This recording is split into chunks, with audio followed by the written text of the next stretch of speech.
London. Autumn, 1848. Outside, the world was turning to ash. The Industrial Revolution was burying the sky under a shroud of coal, and factories were devouring the human soul.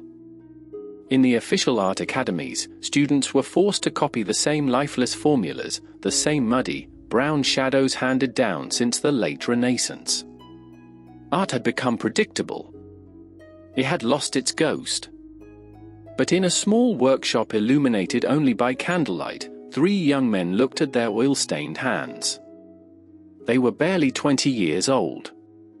Sick of the ugliness of the present and the hypocrisy of the academic elite, they made a pact, a mystical alliance, a secret society. They vowed that every canvas they painted would carry that hidden code PRB, the Pre-Raphaelite Brotherhood. Their rebellion was absolute, not because they looked forward, but because they dared to look back.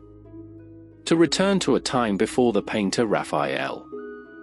A time when art was pure, luminous, terrifyingly honest, and sharp as a knife.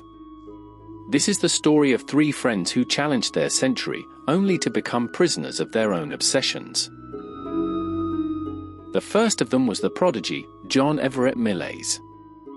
He had entered the Royal Academy at the tender age of 11, shattering every record in British history. His technical skill was supernatural. Yet, Millais refused to paint boring portraits for wealthy aristocrats. He wanted painting to be an unyielding mirror of reality, unfiltered, unembellished, raw. For the Pre-Raphaelites, if you painted a leaf, you had to paint every single vein. If you painted grief, you could not make it polite. In 1851, Millais began his masterwork, Ophelia, Shakespeare's tragic heroine who succumbs to the river after losing her mind to love. To capture the background, Millais spent months sitting by the Hogsmill River, enduring bitter winter winds, stinging insects, and rain, painting every inch of vegetation with a botanical precision never seen before. But the true tragedy happened inside the studio. Faded, poetic visual textures transitioned to archival photographs of Elizabeth Siddal, moving into close-ups of her face as depicted in the painting. To breathe life into Ophelia, the Brotherhood chose a young woman named Elizabeth Siddal, a quiet milliner's assistant who would become the ultimate muse of the movement. Millais forced her to pose for weeks inside a bathtub filled with water, kept warm only by a few oil lamps placed beneath it. One afternoon, the lamps flickered out. Millais, completely possessed by his canvas, did not notice. Elizabeth, bound by a quiet, almost sacred devotion to the art, said nothing. The water turned to ice. She fell gravely ill with a chronic lung disease. That painting, which today mesmerizes millions with its haunting beauty, was paid for with the very real physical suffering of its model. When unveiled, the public was horrified. They had never seen death portrayed this way, so beautiful, so botanically exact, so deeply disturbing. Millais proved that extreme beauty always walks hand in hand with tragedy. If Millais was the flawless hand of the Brotherhood, Dante Gabriel Rossetti was its burning soul. Rossetti didn't view himself merely as a painter, he was a poet, a mystic, an Italian fire trapped in the cold, puritanical cage of Victorian England. Unlike Millais, Rossetti cared nothing for the scientific precision of nature. He was hunting for the landscapes of the human soul.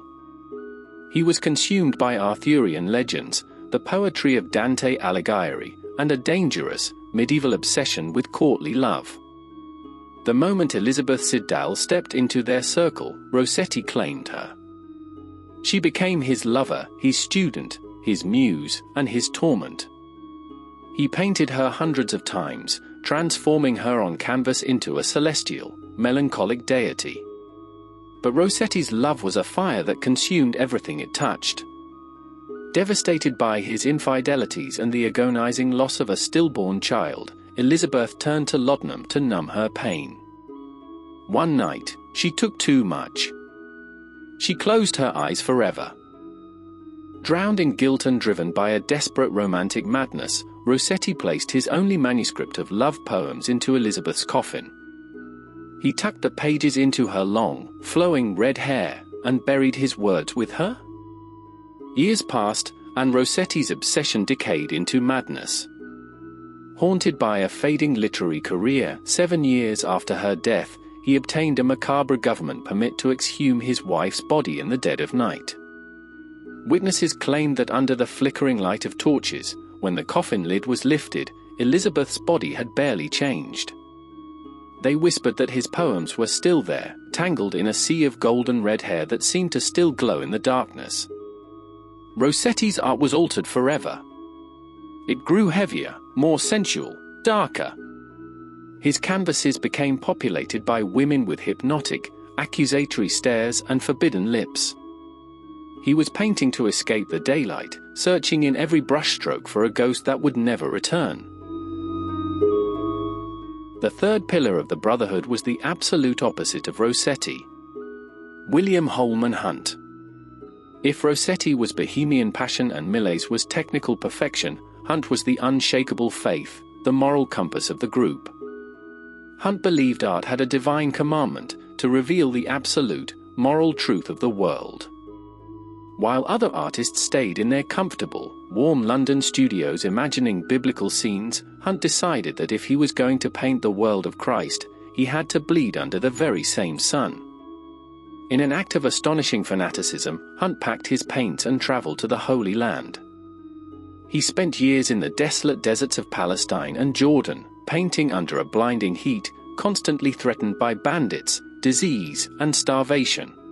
His work The Light of the World, showing Christ knocking on a weed-choked door in the dead of night, became one of the most famous religious images of the 19th century.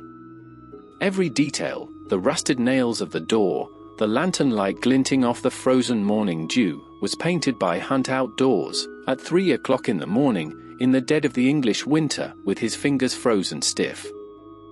For Hunt, art was a literal sacrifice.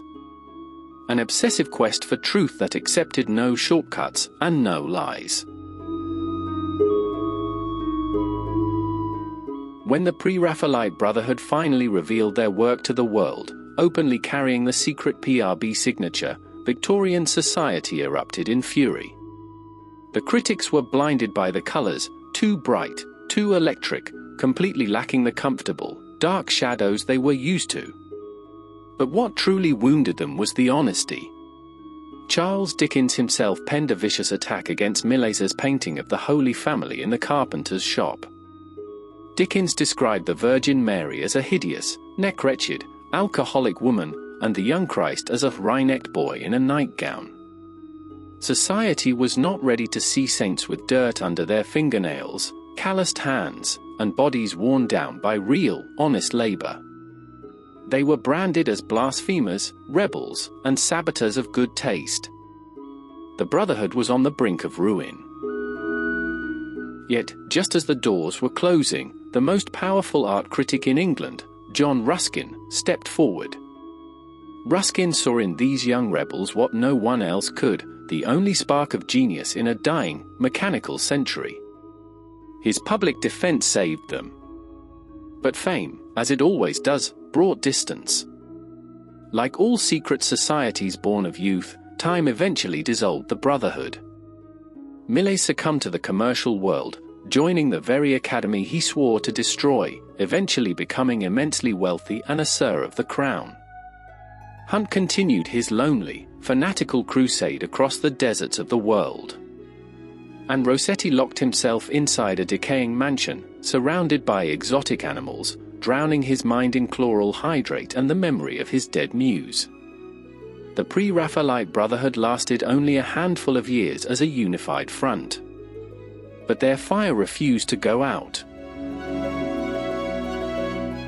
What remains today of those 3 young men who, in 1848, signed a secret pact in the shadows? They left us a reminder that art should never be comfortable, nor grey, nor obedient. They sought an idealized past to save themselves from a mechanized present. They taught us to look at a single blade of grass not as a resource, but as a detailed miracle. They left behind a universe of powerful, melancholic women of colors that seemed to burn from deep within the canvas, and stories where life and paint fused until they became entirely inseparable. In the end, they kept their promise. They stopped time. And every time we look into one of their canvases, we step inside that secret sanctuary where beauty is still the only religion that matters.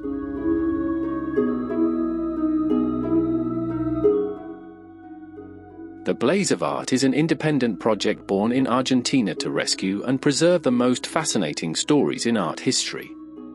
If you wish to support our mission and help us keep creating, please subscribe, follow our social media, support us via PayPal using the links below. Every small contribution keeps this flame alive.